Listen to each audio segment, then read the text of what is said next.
there's a little known trick top musicians use to memorize pieces in a fraction of the usual time. I've helped over 10,000 musicians end memory slips for good by switching from mindless repetition to this faster science-based approach. So in this video, I'm going to show you exactly how to use this method so you can memorize any piece fast and lock it in for good. But before we get into the how, you need to hear this or the rest won't work.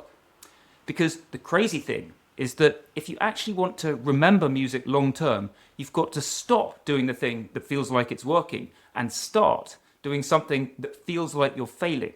I know that sounds backwards, but think about it. What do we actually care about when we memorize? It's not about how solid you sound during practice. It's about whether that music is still in your head tomorrow, next week, next month even, when it really counts. And the problem is that most musicians, maybe you, maybe me, and definitely that guy who always brings a banana to rehearsal, well, we fall for the practice feels good, so I must be learning illusion. You repeat the piece over and over. You're nailing it. You feel like Mozart on steroids, but then you come back the next day and it's gone. It's like cramming for an exam. You're a genius at midnight, a goldfish by the morning. And the science backs this up.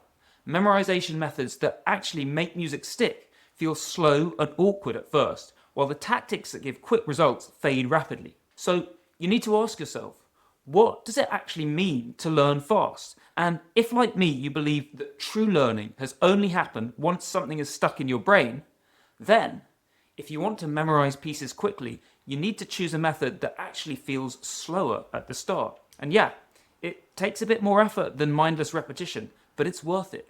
Research shows this method is twice as effective as repetition for memorizing music. And that's just the basic version. Do it properly and the results get even better. So what is this magical method? Instead of repeating music over and over, you use what scientists call the testing effect. And that means you're going to test yourself frequently, both during and after a practice session. So now your focus is on trying to recall what you've learned rather than just playing it again and again. It feels harder, but that struggle is precisely what makes your memory stronger. So if this feels challenging, that's a good sign. And if you think you already know this, then just be careful. Because research shows that most people continue to use the bad strategy of repeating things, even after they've learned that it doesn't work well. And further still, note that testing yourself randomly isn't going to work. It's the details of how and when you test yourself that give the results. Now, there's no one research study to date that has discovered the single best way to memorize music. So this recipe, which is proven to work really well for me and for my students, isn't the only way to do things. It's just my personal take on combining the best ingredients from different pieces of research with years of my teaching experience. And basically, we'll break the music into small chunks first, test ourselves, and then we'll build things up. I'll walk you through each step so you get rock solid results fast. Step 1 is to choose small enough sections. You want to work with chunks that are way smaller than most people think. Typically 1 bar or even just a couple of notes. Think of it like eating a giant sandwich. You can't swallow it whole. Take small bites though, and you actually finish faster. And here's how you know when you've got the right chunk size. If you test yourself, using the method coming up in step 2, then you want to be remembering everything correctly 8 out of 10 times. And that is the sweet spot where your brain is having to struggle just hard enough to lock the info in for the long term. And this means that if you test yourself on 10 chunks in total, you should ideally pass with flying colours on 8 of the chunks, but fall short on the other 2. Now step 2 is to memorise and test. You're going to play through the chunk ideally just once with the music. Twice is acceptable if you're just starting out with this. And then put the music away and try and play it back from memory 3 times. Now, if you're memorising a piece by ear rather than from sheet music, then you don't even need to put anything away. And the key here is not to look back at your music or listen back to the recording when you find yourself struggling. And do 3 recall attempts no matter what. And this will be frustrating. This will be difficult. Chances are that you won't get all the notes correct on the first try, and that is totally okay. Remember that the more effort you have to put in, the better this is going to sink into long-term memory. So If you didn't recall it perfectly the first time, then your brain is going to be really working as you try to find the right notes on the second and third tries. Now, if you did nail it the first time, then still do reps 2 and 3 to lock the memory in further. And after the third time, whether you got it or not, look back at the music to check how you did. If you got it right on the final time, that is a success. That counts as one of your 8 out of 10. You're good to move on and memorize the next chunk. But if you didn't ever get it right, not even once out of 3, then note what you missed.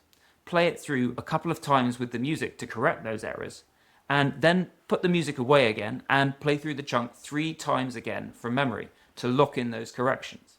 Because it turns out that immediately correcting errors like this actually burns the memory into your brain even more strongly. So you're not actually losing out by making those initial mistakes. Step 3, combine it into bigger sections. After finishing the first chunk, do the same for the second. Then try playing them both together from memory, like snapping 2 Lego bricks together. And again, don't be tempted to peek at the music. It's the same approach as before. Give it 3 tries, then check to see how you did. Correct mistakes afterwards if you need to.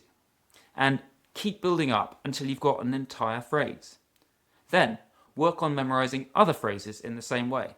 And remember, you don't have to do the whole piece in one session or even one day. You can stop at any point and memorize the rest on later days. Step 4, leave it until tomorrow. One of the key things that makes the testing effect work is that you give yourself a bit of time to forget between each round of tests. So now you're going to leave everything you've memorized until tomorrow. And the first thing you want to do when you sit down to practice tomorrow is not look at the sheet music. Instead, try to recall each phrase you memorized the previous day up to 3 times, okay? You're making it difficult for yourself again. You're making your brain have to work again. And as before, after 3 reps, check whether you remembered the phrase correctly or not. If yes, move on to the next phrase. If no, lock in the corrections just like we did in step 2. That's the basic method. And you want to go on spacing out the gaps between tests as your memory of each phrase gets stronger. And here's where one more trick is going to help you memorize much faster by being super effective with exactly how you allocate your practice time. So keep an eye out for which phrases you can remember with no trouble and which ones contain problem spots. Then adjust the frequency of these tests accordingly. So the well-memorized bits get a long delay before the next test, while problem spots get more time during a practice session and you test them more frequently.